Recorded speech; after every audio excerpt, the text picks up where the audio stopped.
Bien, buenas tardes amigos que comparten con nosotros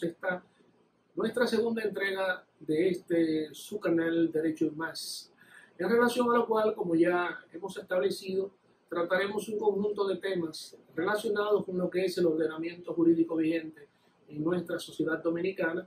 y en esa dirección abordaremos cada uno de los aspectos que la institución jurídica que pongamos en tapete pues tiene de alguna manera para darle una fisonomía orgánica como tal. En el día de hoy abordaremos, continuando un tanto la tónica de lo que fuera nuestra primera entrega, hoy vamos a abordar lo que es la institución jurídica denominada como prisión preventiva. La prisión preventiva como expresión de una de las tantas medidas coercitivas establecidas en el contenido del artículo 226 de nuestra normativa procesal en materia penal, que lo es la Ley 76-02, modificada por la Ley 10-15 recientemente. ¿Qué vamos a abordar desde el punto de vista del contenido de lo que es la prisión preventiva propiamente dicho? Bueno, vamos a ver en qué consiste, vamos a ver la articulación conceptual de la misma y vamos a ver en esa misma dirección lo que tiene que ver con los objetivos y finalidades que el legislador establece para que instaurada o establecida en desmedro de un imputado determinado, pues pueda tratar de obtenerse, que es específicamente tratar de garantizar la presencia del imputado a los actos del procedimiento, dado que cuando se impone una medida de coerción de esta magnitud es porque estamos frente a un hecho de una magnanimidad muy fuerte y en donde el bien jurídico protegido por el legislador ha sido gravemente y seriamente dañado. Bien, tal y como hemos establecido, en el orden de lo que tiene que ver con la prisión preventiva, como hemos dicho, como una medida coercitiva establecida en el sistema jurídico vigente de República Dominicana. Ustedes podrán preguntarse en qué consiste conceptualmente hablando la idea de lo que es ese medio de coerción penal nuestro. Bueno, en esa dirección es bueno acogerse al contenido de lo que establece el artículo 234 de nuestra normativa procesal en materia penal, es la Ley 76-02. En ese sentido se plantea que la prisión preventiva es la más gravosa de todas las medidas de coerción penal. Y solo y en la medida en que el juez de la instrucción, como el juez normalmente competente para decidir respecto de un pedimento de esta naturaleza, cuando este juez, frente a la instancia de solicitud hecha por el Ministerio Público, que es el jefe de la etapa investigativa del proceso penal dominicano, cuando él entiende o advierte que con la aplicación de una o varias de las restantes medidas coercitivas establecidas en el artículo 226 de nuestra normativa procesal en materia penal, no es posible garantizar lo que es la presencia del imputado en los actos del procedimiento. No es posible garantizar la idea de lo que es ese levantamiento o cerco de la amenaza que se supone, la estancia en libertad de ese imputado, por el hecho de que se entiende que él mismo es una amenaza para la sociedad. Solo en esa dirección puede el juez entonces decidir respecto de la imposición de una medida tan grave como lo es la prisión preventiva. En esa dirección es bueno dejar sentada y esclarecida la idea siguiente. ¿Qué metamensajes tiene desde el punto de vista sociojurídico la resolución dictada por el juez de instrucción en el orden de esta medida de coerción? Decía algo en esa dirección, y es que ese imputado es una amenaza desde el punto de vista macrosocial para todo el resto de la sociedad propiamente dicha, porque es que se está frente a una persona que ha cometido una infracción sumamente gravosa. Es una persona que ha dañado seriamente el bien jurídico protegido por la Constitución de la República y por el Código Penal vigente o su legislación complementaria. Y es una persona que a la vez, desde el punto de vista, digamos, particular, constituye también una amenaza para la víctima, para sus familiares o para los testigos propiamente dicho. Vemos constantemente como el Ministerio Público, independientemente del ámbito territorial en donde estuviera ejerciendo sus funciones, en la medida en que solicita la imposición de la prisión preventiva, casi siempre, además de lo que hemos establecido, casi siempre saca a colación como medio justificativo de lo que es el pedimento que hace, el hecho de que es imputado en las calles de la ciudad que fuere. Es una amenaza para la garantía y preservación de los medios probatorios que de alguna manera necesita el Ministerio Público para basamentar, para fundamentar lo que es la acusación que en un momento dado y como resultado de los actos conclusorios del proceso penal como tal, tiene que presentar a posteriori ante el juez de la instrucción para tratar de garantizar en ese sentido lo que es el envío a la jurisdicción de juicio de un imputado en un momento histórico determinado. De manera que la idea de la prisión preventiva como tal solo se aplica en la medida en que tanto el Ministerio Público como el juez de la instrucción considera que se está frente a un hecho muy grave, que se ha dañado considerablemente a la sociedad y que estamos frente a una persona que dejándolo en libertad pudiera destruir los medios probatorios existentes para poder garantizar lo que es la incriminación en su contra y por ende la articulación como tal de lo que es esa acusación que necesita construir y depositar ante el juez de la instrucción el Ministerio Público para, como decía precedentemente, poder garantizar, poder agenciarse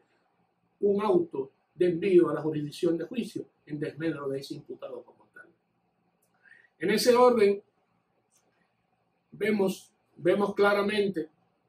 que la idea de esta medida coercitiva es el resultado de algo que de alguna manera ha tenido que articular como tal el legislador dominicano para poder en cierta medida, en el decurso de la etapa investigativa, del proceso penal, poder garantizar determinadas situaciones que de alguna manera no podrían ser obtenidas si esa persona, es decir, si es encartado o es imputado, se mantiene en libertad. En el orden de todo lo que de alguna manera hemos podido establecer respecto de lo que es el contenido en sí mismo de la figura jurídica tratada, que no es la prisión preventiva, hay un elemento que no queremos dejar pasar por alto, porque es fundamental, y es el que tiene que ver con aquellos requisitos exigidos para la validez en sí mismo, para lo que es la pertinencia como tal de la imposición de una medida tan grave como lo es la prisión preventiva. En ese sentido, se pronuncia específicamente el artículo 227 del Código Procesal en materia penal. Y es que, primero, el Ministerio Público, en la medida que eleva su instancia de solicitud ante el juez de la instrucción para tratar de obtener una medida de este género, tiene que tener en sus manos, para poder colocarla frente al juez apoderado, los medios probatorios que sean suficientes como para hacerle entender a ese juez de la instrucción que ese imputado es razonablemente, con mucha probabilidad, autor o cómplice del hecho infraccional que de alguna manera el Ministerio Público pone sobre sus hombros. Es decir, que independientemente de que no se trate la audiencia de conocimiento de medida de coerción de un proceso penal de fondo, es decir, de un proceso en donde se va a conocer la culpabilidad o la inocencia del imputado. No se trata de eso. La solicitud de medida de coerción está dirigida, como hemos visto, a tratar de garantizar que esa persona tiene alguna probabilidad respecto de sí, algún tipo de vinculación con los hechos que se le imponen o que se encartan, sobre los cuales se encarta, y que puede resultar al final de la jornada ser entendido en un eventual juicio de fondo como autor o cómplice de ese hecho infraccional. Pero más aún, ustedes se preguntarán,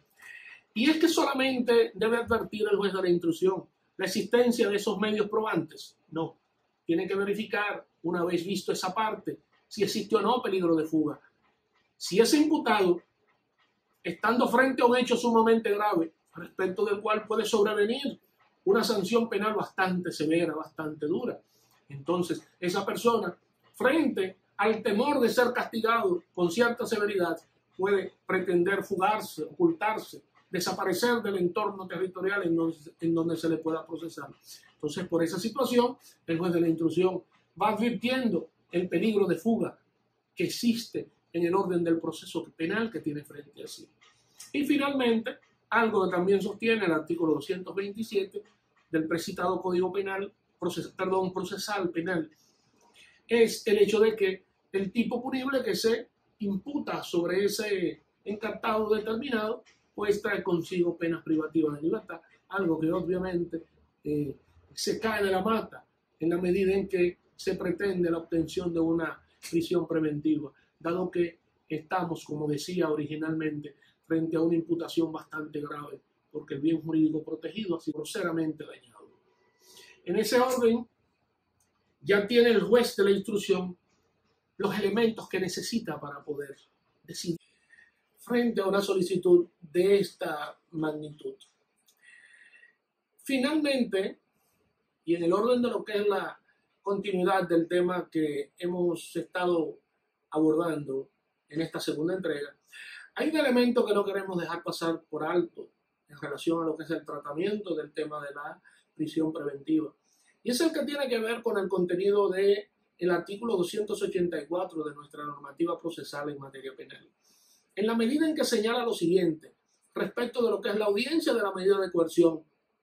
en ese sentido se plantea que tanto el Ministerio Público como el imputado, así como la defensa del imputado, deben de estar inexorablemente presentes en la audiencia de medida de coerción. ¿Esto como consecuencia de qué?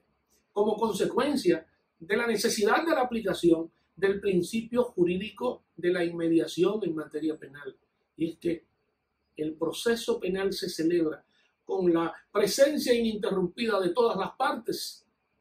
así como con la presencia ininterrumpida de todos los jueces que vayan a conocer del asunto. En el caso de la especie, tratándose la jurisdicción de la intrusión de una jurisdicción unipersonal, es evidente entender que solamente estará presente el juez de la intrusión y no se requiere en esa dirección que existan otros jueces porque, como acabo de decir, se trata de una jurisdicción unipersonal presidida y dirigida por un solo magistrado. En consecuencia, amigos que sencillamente nos escuchan y nos ven por esta sección que hemos articulado, denominado Derecho y Más, hasta aquí vamos sencillamente a dejar lo que es el tratamiento de los elementos que de alguna manera hemos querido compartir con ustedes en esta segunda entrega de su canal Derecho y Más. Hoy con el tratamiento de la institución jurídica que ya saben y que hemos puesto de relieve para ustedes, que es la denominada prisión preventiva. Hasta la próxima y pasen buenas tardes.